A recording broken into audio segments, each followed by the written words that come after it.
Oh boy, I see an old NERF logo, and you know what that means. It's time once again for Tag Back, the show where every week we take a look at a blaster from the past to see what it can offer us in the present. Yeah, because this time we're taking a look at the NERF Wildfire from the Airjet Power Plus line circa 1999. Alright, now it's just the original Airjet power. It says so right there. Not that you can see it because autofocus doesn't exist on this camera. But what is this thing? Well, you know, obviously from the line title, it's clearly an air blaster, and air blasters are wonderful. I once remember getting a comment that says, "Walcom, you look at too many air-powered blasters on Tag Back. I am bored. Do something different."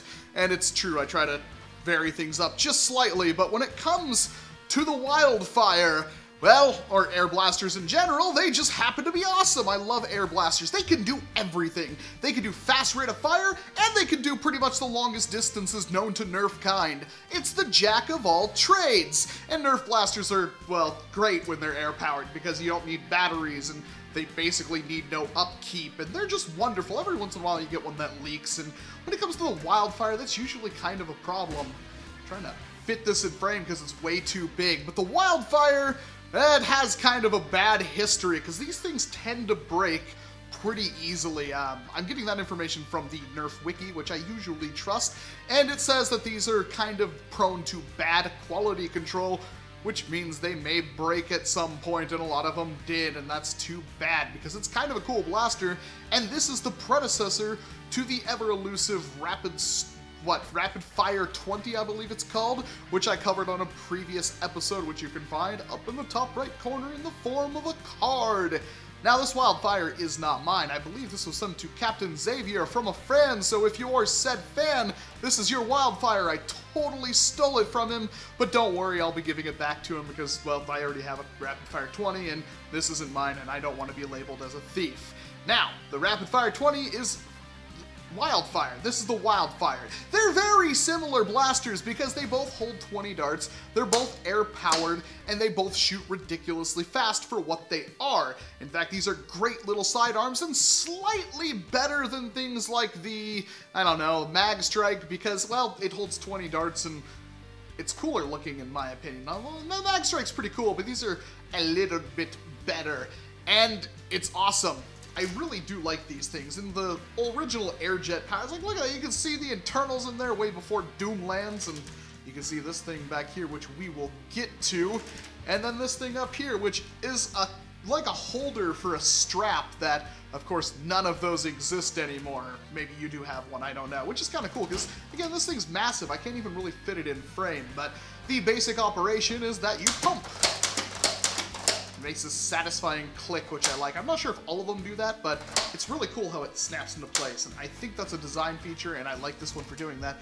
The problem with the Airjet, or the Wildfire, is that it takes 1,000,000 pumps to fill. Let's count. 1, 2, 3, 4, 5, 6, 7, 48, 49, 50!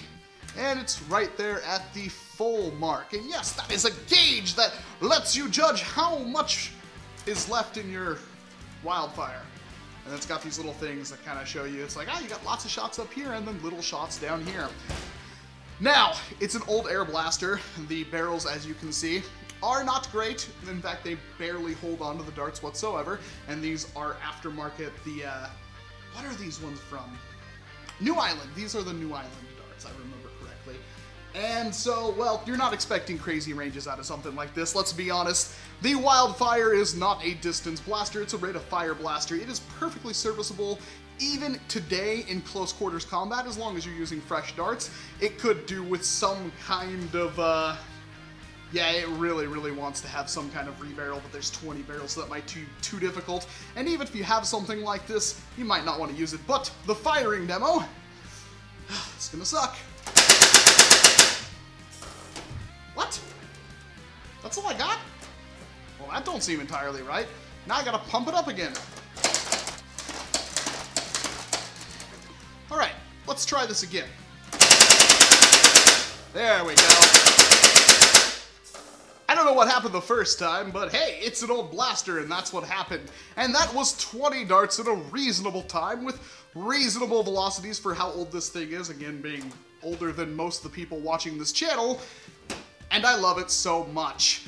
This kind of paint scheme is not something you'll see on Nerf blasters anymore. This is actual paint. I mean, they really just used a stencil and kind of spray painted it on, or airbrush, or whatever technique they used back then. And it's not perfect, but it's beautiful. It is well done, and the blaster itself, while being extremely goofy, has a wonderfully big grip, a solid trigger that's a little weird, but hey, it works, and a beautiful grip guard, which I have a weakness for. No stock. Something like this could really use with a stock, but stocks didn't really exist as a, like, you know, N-Strike didn't exist back then, so bringing one of these things in the 21st century would be pretty fun, and I'm just feeding Captain Xavier with all kinds of ideas for this thing because, well, it's rad. These things are cool. Wildfires are pretty great. You're probably going to have a better time trying to find a rapid fire 20, but these are pretty darn cool, and I'm glad to have one that works because the two other ones I've seen in my time, both of them were broken. Hence me saying, you know, regurgitating the fact that the wiki says that they break, and honestly, I don't know why. Again, poor quality control, but it's a pretty darn cool little blaster. Definitely usable if you have like a close quarters thing, you want to have some kind of SMG front loader secondary. It is kind of, again, superior to the Mag Strike in that fact that A, it's front loading, and B, it holds more darts, but of course the Mag Strike comes usually with 2 clips if you buy it in the package, and it has a lot more, well, reload speed. A lot more. This thing you can, but I don't think I would. Let me know what you think about the Wildfire. If you have any fond memories of it, down in the comments section below. I happen to really like this blaster, and, well, I'm sad to see it go back to Captain Xavier, but hopefully he does something cool with it. Maybe you should harass him on his channel to do something with the Wildfire. I'm Walcom S7's Hands. Thank you very much for watching this video, and of course I hope to see you in an entirely different one.